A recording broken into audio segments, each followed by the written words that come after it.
नमस्कार विद्यार्थियों रिसर्च जो होती है, चाहे किसी भी प्रकार की रिसर्च हो, उसमें जो सैंपल्स होते हैं उनका चुनाव जो होता है वो महत्वपूर्ण होता है।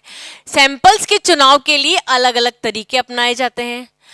हम इस वीडियो में देखते हैं कि अच्छे प्रतिदर्श यानी अच्छे जो सैंपल होते हैं उनकी क्या क्या विशेषताएं होती हैं। ठीक है, सबसे पहला होता है कि ये जनसंख्या के प्रतिनिधि होते हैं।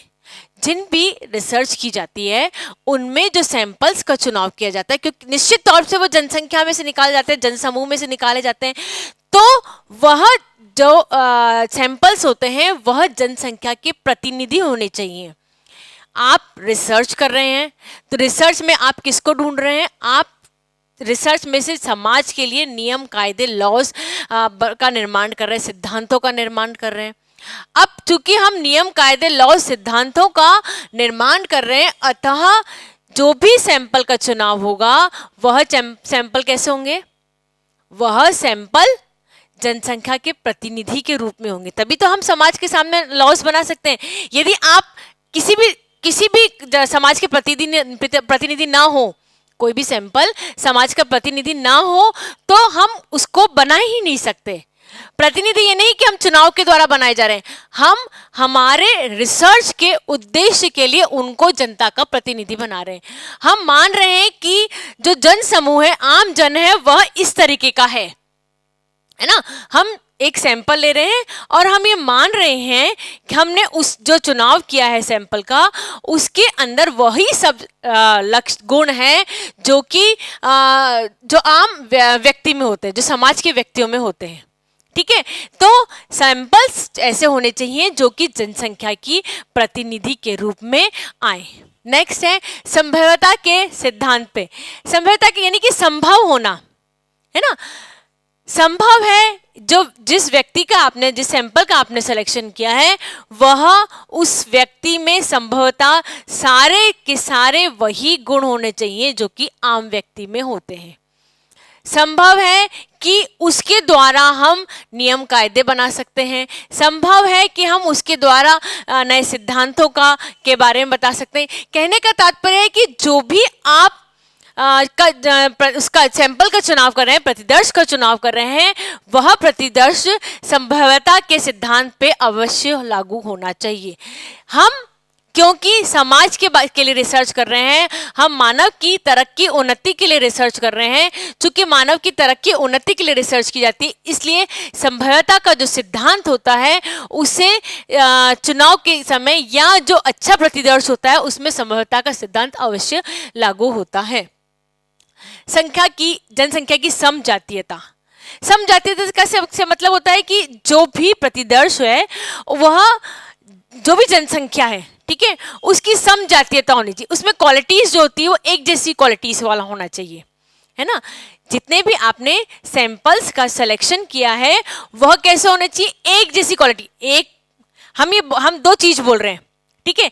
एक तो क्या होना चाहिए? वह आम जो जनता है उनमें से, या जो जनसंख्या है, जन समूह है, उनके जैसा होना चाहिए, है ना। जो जन समूह है हमारे आसपास वह उनके जैसा होना चाहिए। और जो सैंपल्स आपने सेलेक्ट करें, चाहे 10 करें, चाहे 20 करें, चाहे 1000 करें, ठीक है, उन सबकी क्वालिटीज कैसी होनी चाहिए? एक जैसी होनी चाहिए।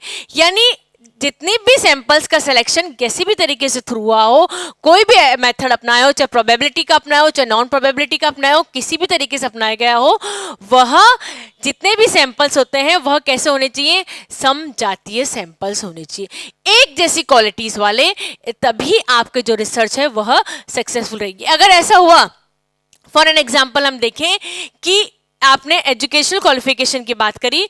एजुकेशन क्वालिफिकेशन में एक व्यक्ति 10th पास है और एक व्यक्ति पोस्ट ग्रेजुएट है। दोनों की लेवल ऑफ थिंकिंग में कहीं ना कहीं अंतर है, होता ही है, यह बात निश्चित होती है ना। तो वो क्वालिटीज जो होती है उनकी क्या हो गई? क्वालिटीज एक जैसी नहीं रही, तो रिसर्च में कहीं ना कहीं उनके जो सोच है उसका प्रभाव अवश्य आता है। नेक्स्ट होती है प्रतिदर्श का पर्याप्त आकार। हमारे यहाँ पे यदि 10,000 व्यक्ति हैं और आपने उसमें से केवल 10 व्यक्ति को लिया, 10 व्यक्तियों को सेलेक्ट करा और उन 10 व्यक्तियों को आपने नियम कायदे सिद्धांत बना दिए, तो ये तो नहीं हो सकता, ये तो पॉसिबल ही नहीं है। जो भी आप स्टडी कर रहे हैं हिसाब से जो भी अध्ययन कर रहे हैं उसके हिसाब से जो सैंपल्स होते हैं उनका आकार फिक्स होना चाहिए, आकार स्टडी के हिसाब से होना चाहिए और पर्याप्त आकार होना चाहिए। हम ये नहीं कह रहे केवल 30 जन होने चाहिए या 100 होने चाहिए या 200 होने चाहिए या 1000 होने चाहिए, परंतु जो भी अध्ययन का क्षेत्र है उस अध्ययन के क्षेत्र के हिसाब से जो प्रतिदर्श होता है उसका आकार होना चाहिए।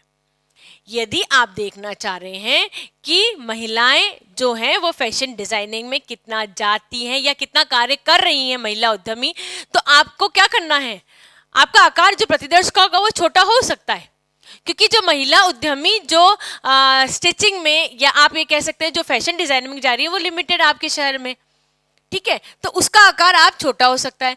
परंतु जो ब्यूटी पार्लर जो आपके शहर में चल रहे हैं उनके बारे में आप देखना चाहते हैं तो वह कैसा होगा सैंपल, वो सैंपल आकार बहुत ज़्यादा होगा, क्योंकि ब्यूटी पार्लर जो है वो महिलाएं रन करती हैं और महिला उद्यमी जो होती हैं उस संख्या में ज़्यादा होती है। तो स्टडी के हिसाब से फैशन डिजाइनिंग में आप कम सैंपल को ले सकते हैं, ब्यूटी पार्लर में आपको अधिक सैंपल्स को लेना आवश्यक होता है। यह होता है प्रतिदर्श का पर्याप्त आकार। नेक्स्ट होती है मितव्ययता। मितव्ययता किस किस में होगी, मितव्ययता होगी धन में, मितव्ययता होगी समय की, मितव्ययता होगी श्रम की, है ना। यानी ये तीनों की मितव्ययता होना बहुत ही जरूरी होती है प्रतिदर्श का सिलेक्शन करते समय या अच्छे प्रतिदर्श में। आपने ले लिया, सपोज एग्जांपल करें, फील्ड स्टडी के लिए आपने एक्सपेरिमेंट किया कि हमने एक ऐसा खेत लिया है जो कि जिसकी की बुआई के लिए ही बहुत अधिक समय लग रहा है, जिसमें कि पत्थर बहुत ज़्यादा हैं, है ना।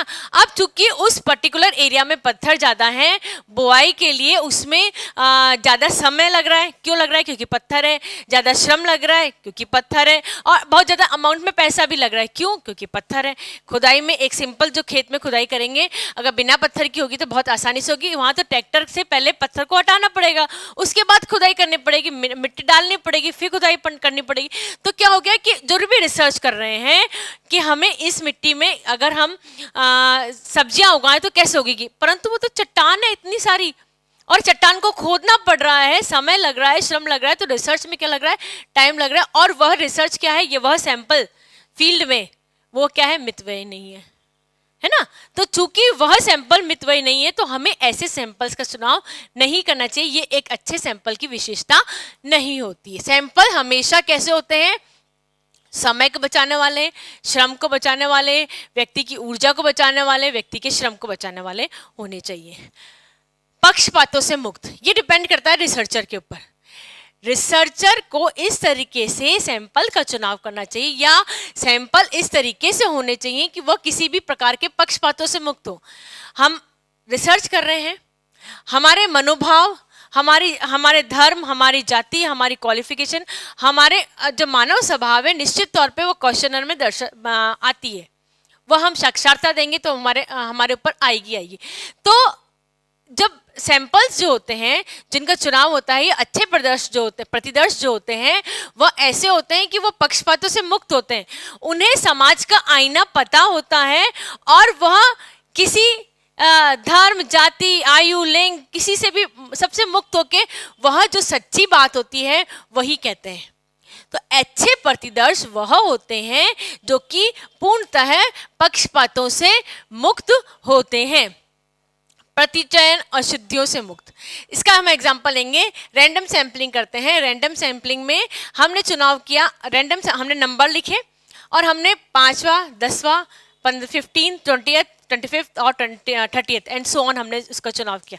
तो ये क्या है, जब हमने उनका चुनाव किया तो वो जो सैंपल है वह किसी भी तरह की अशुद्धियों से मुक्त है ना। यानी कि वह हमारी जो स्टडी है उसके अनुसार है, वह हमारे जो उनकी जो एजुकेशनल क्वालिफिकेशन है उनके अनुसार है। जैसा हमारी स्टडी में चाहिए था वह प्रतिदर्श उसके अनुरूप है। यानी किसी भी तरह की अशुद्धियों से, किसी भी तरह के पक्षपात से, किसी भी तरह के जो रिसर्चर है उसके पक्षपात से, समाज का प्रतिनिधि होने के कारण से वह किसी भी तरह की अशुद्धियाँ जो होती हैं उनसे मुक्त होते हैं। नेक्स्ट है अध्ययन उद्देश्य के अनुकूल, बिल्कुल। जो भी आप प्रतिदर्श या जो भी आप सैंपल्स का चुनाव करते हैं, वह सैंपल्स जो होते हैं वह अध्ययन जो होता है उसके अनुकूल होने चाहिए। जो भी आपका जिस भी क्षेत्र में आप अध्ययन कर रहे हैं, रिसर्चर अध्ययन कर रहा है, उसके अनुकूल होने चाहिए। कैसे अनुकूल होने चाहिए उसके? बहुत ही सिंपल सी बात है। आपने देखना है कि इंटरनेट कितने बच्चों को आता है, कहाँ तक आता है, ठीक है। जिन बच्चों के पास स्मार्टफोन ही नहीं है, क्या आप उनके ऊपर अध्ययन कर सकते हैं? बिल्कुल नहीं। आपको उन्हीं पर अध्ययन करना है जिनके पास इंटरनेट है, जो इंटरनेट का उपयोग बहुत करते हैं, है ना।